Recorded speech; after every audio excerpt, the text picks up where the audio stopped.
welcome to another Studio Diary. So since we last spoke, I think we were doing Lily's vocals last time, which went great. We had Harry in, our young keyboard player, to do some keyboard parts. And then 3 weeks ago, just less, I met with Colin and we went to the Victorian Railway Carriage in on the borders of Essex and Suffolk. So it's basically a farm, middle of nowhere. And the idea was that we would take a studio, a laptop, hire some equipment in, and we'd set up a studio within the carriage. We'd sleep there for a week, we'd record vocals, no internet, no TV, literally no TV, nothing. So it's pure isolation. And we thought it's the best way for us to work, no interruptions. So that's what we did. It went amazingly. So we had 3 or 4 days of that, and that was great. And then on the very last day, our schedule was to finish at around 6 o'clock, 7 o'clock at night. As it turned out, we finished at 9 o'clock-ish, and then I was on a plane the following day back to Spain, so that's all good. So we hit all our daily targets, the vocals sounded great, Colin did really well. And then we decided, we'd been in every night, we brought food in so we didn't go out, we were uninterrupted. We decided the very last night what we'd do is if we finished at a certain time, we'd go to a local pub. We have a few drinks down there, right in the middle of nowhere, this local pub is. So we ended up there, let me get rid of this. So we ended up at this pub and had a few drinks there. While we were there, we decided, because I think you know the story behind the album is a boy's life.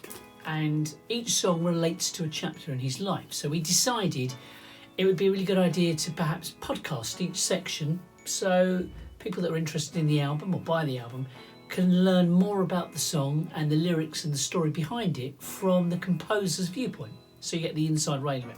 So that was the idea. So we would do that. So we head back to the the railway carriage, and we decided to take a couple of bottles of wine with us. We've already had a couple of drinks in the pub, and so we sit down. We set up the mic, and we hit go on the laptop, and we start recording chapter by chapter what each song is about. We got hammered. I mean, we got absolutely hammered. I think we finished about 2:30 in the morning. It's full of slurring and swearing, and you just can't imagine how alcohol affects things. Anyway, so if anybody wants to hear those, we're not going to put them on the website or anything like that, but we'll direct message you if you want to hear how drunk Colin and myself got that night. So we leave there, and the following day, still a bit hungover, managed to get to the airport at Stansted. I've got loads of luggage. I've got 2 cases of clothes, all hand luggage, and then they want you to take everything out and take all your clothes off. So what's going on? There's loads of people in the airport. So I take the MacBook out with all our vocals on, all our recorded bits, and those infamous podcasts. Put it in a separate tray. So it's got to be separate. Clothes over here, jewellery, belts, everything over there.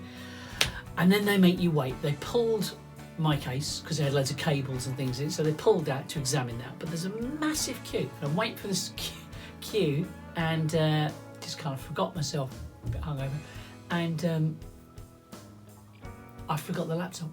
I could blame and say somebody stole it, but they didn't.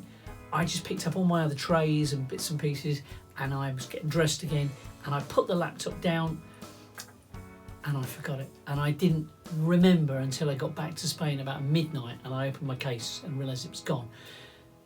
I didn't tell Colin straight away because I thought he would just panic. Anyway, so we put out on social media, we've lost the laptop, and after 3 days Stansted contacted me and said, we found your laptop. Can't tell you what a relief that was. I don't know how we would have redone all those vocals again, because they were great. They are great, and we've got them, thank God. It was a real pressure situation, and to redo it again, they say this thing, record is not a vinyl thing. A record is a series of events that happen in a specific place with specific people and with specific songs. So this album, and these vocals in particular, they're a record. They're a record of what happened when we went to Essex, Suffolk, to this railway carriage. Colin performed those vocals. That's a one-off. It will never happen again exactly like that. So it's a time capsule. It's a record of what happened, and I nearly lost it. So that was the studio session. It's fantastic. We said if we make another album, we'd really like to do that again. You know, go away somewhere isolated, but go back there because it was great. It's just got the right balance between isolation and life outside. But it meant that we could concentrate. It meant that Colin could actually get into the zone of performing the vocals, not be distracted by mobile phones or things going on at work or at home, all that sort of stuff. Close enough to London, close enough to an airport, so it was perfect. So I think we do that again. So now I'm onto mix stage. I've got all the elements I need. I've got the keyboard parts in from Harry. I've got the drum parts in from Rich. So it's over to this now. I've reinstalled my laptop and this computer here, so they'll be running together. And then it should take a month. It's not going to be an easy album to mix, but it's going to be a really fun album to mix. And yeah, please God, it'll be finished by Christmas. And if it's not, it'll be mid to late Jan, no more than that. And then we'll start routing the band for the live show and the album launch. Artwork will be done over Christmas.